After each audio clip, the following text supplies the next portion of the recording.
Please join me in welcoming Tim Cook.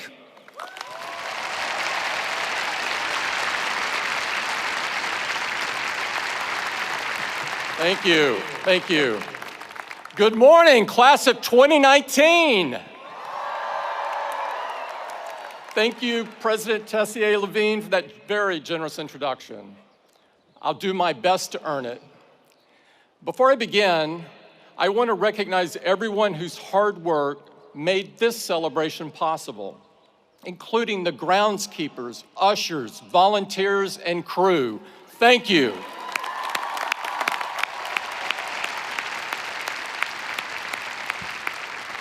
I am deeply honored and frankly a little astonished to be invited to join you for this most meaningful of occasions. Graduates, this is your day, but you didn't get here alone. Family and friends, teachers, mentors, loved ones, and of course your parents all work together to make you possible, and they share your joy today. Here on Father's Day, let's give the dads in particular a round of applause.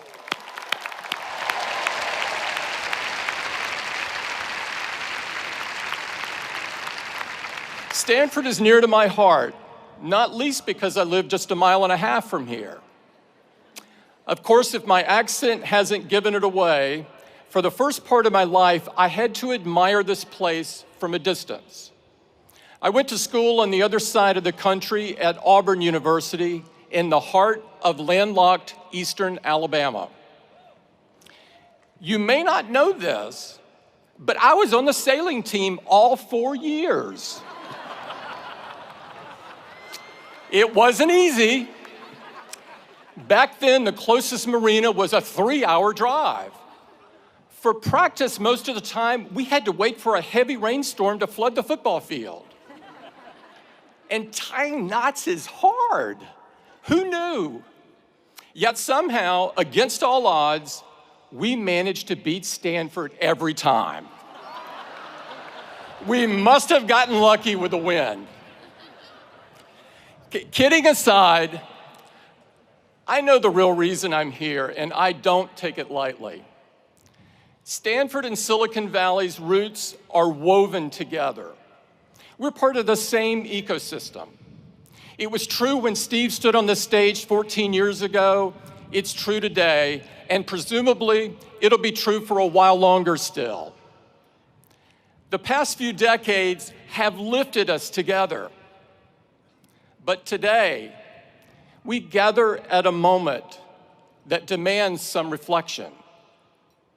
Fueled by caffeine and code, optimism and idealism, conviction and creativity, generations of Stanford graduates and dropouts have used technology to remake our society. But I think you would agree that lately, the results haven't been neat or straightforward. In just the 4 years that you've been here at the farm, things feel like they've taken a sharp turn. Crisis has tempered optimism. Consequences have challenged idealism. And reality has shaken blind faith. And yet we are still drawn here for good reason. Big dreams live here, as do the genius and passion to make them real. In an age of cynicism, this place still believes that the human capacity to solve problems is boundless. But so it seems is our potential to create them. That's what I'm interested in talking about today. Because if I've learned one thing, it's that technology doesn't change who we are, it magnifies who we are, the good and the bad. Our problems in technology, in politics, wherever, are human problems. From the Garden of Eden to today, it's our humanity that got us into this mess, and it's our humanity that's going to have to get us out.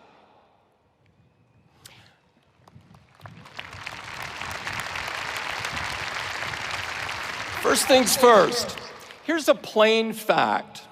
Silicon Valley is responsible for some of the most revolutionary inventions in modern history. From the first oscillator built in the Hewlett-Packard garage, to the iPhones that I know you're holding in your hands. Social media, shareable videos, snaps and stories that connect half the people on Earth. They all trace their roots to Stanford's backyard. But lately, it seems, this industry is becoming better known for a less noble innovation. The belief that you can claim credit without accepting responsibility. We see it every day now, with every data breach, every privacy violation, every blind eye turned to hate speech, fake news poisoning our national conversation, the false miracles in exchange for a single drop of your blood. Too many seem to think that good intentions excuse away harmful outcomes. But whether you like it or not, what you build and what you create define who you are. It feels a bit crazy that anyone should have to say this. But if you've built a chaos factory, you can't dodge responsibility for the chaos. Taking responsibility means having the courage to think things through. And there are few areas where this is more important than privacy. If we accept as normal and unavoidable that everything in our lives can be aggregated, sold, or even leaked in the event of a hack, then we lose so much more than data. We lose the freedom to be human. Think about what's at stake. Everything you write, everything you say, every topic of curiosity, every stray thought, every impulsive purchase, every moment of frustration or weakness, every gripe or complaint, every secret shared in confidence. In a world without digital privacy, even if you have done nothing wrong other than think differently, you begin to censor yourself. Not entirely at first, just a little, bit by bit. To risk less, to hope less, to imagine less, to dare less, to create less, to try less, to talk less, to think less. The chilling effect of digital surveillance is profound, and it touches everything. What a small, unimaginative world we would end up with. Not entirely at first, just a little, bit by bit. Ironically, it's the kind of environment that would have stopped Silicon Valley before it had ever gotten started. We deserve better. You deserve better. If we believe that freedom means an environment where great ideas can take root, where they can grow and be nurtured without fear of irrational restrictions or burdens, then it's our duty to change course. Because your generation ought to have the same freedom to shape the future as the generation that came before. Graduates, at the very least, learn from these mistakes. If you want to take credit, first, learn to take responsibility.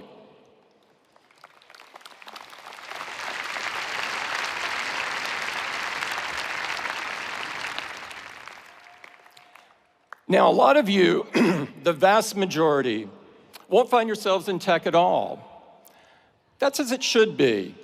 We need your minds at work far and wide because our challenges are great and they can't be solved by any single industry. No matter where you go, no matter what you do, I know you will be ambitious. You wouldn't be here today if you weren't.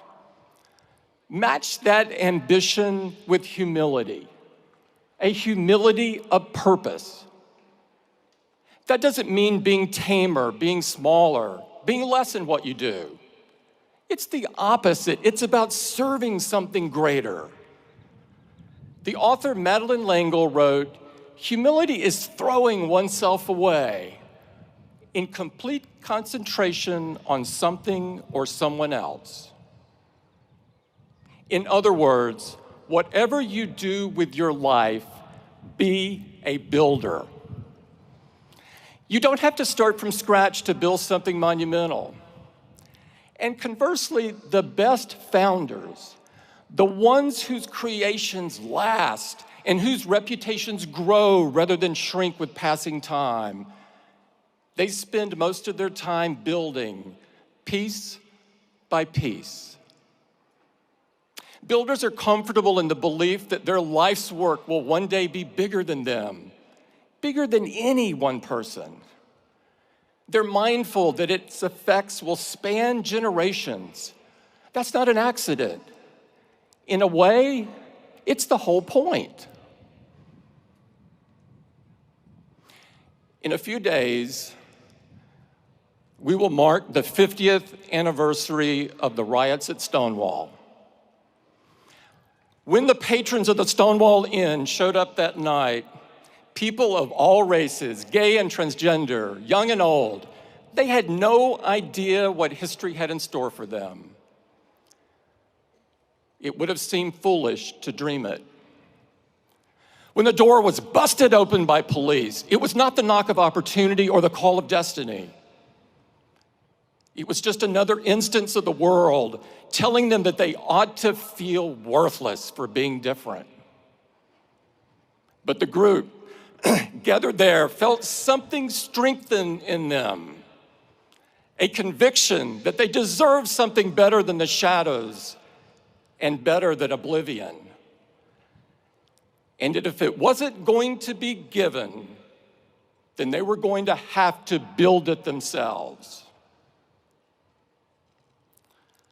I was 8 years old and 1,000 miles away when Stonewall happened. There were no news alerts, no way for photos to go viral, no mechanism for a kid on the Gulf Coast to hear these unlikely heroes tell their stories. Greenwich Village may as well have been a different planet, though I can tell you that the slurs and hatreds were the same. What I would not know for a long time was what I owed to a group of people I never knew in a place I'd never been. Yet I will never stop being grateful for what they had the courage to build.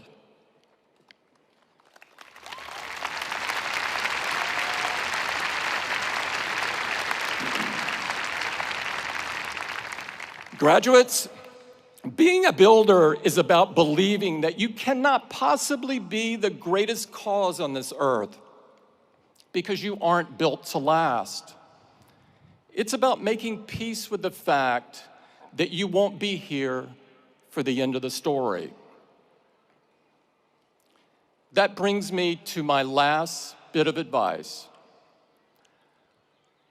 14 years ago, Steve stood on this stage and told your predecessors, your time is limited, so don't waste it living someone else's life.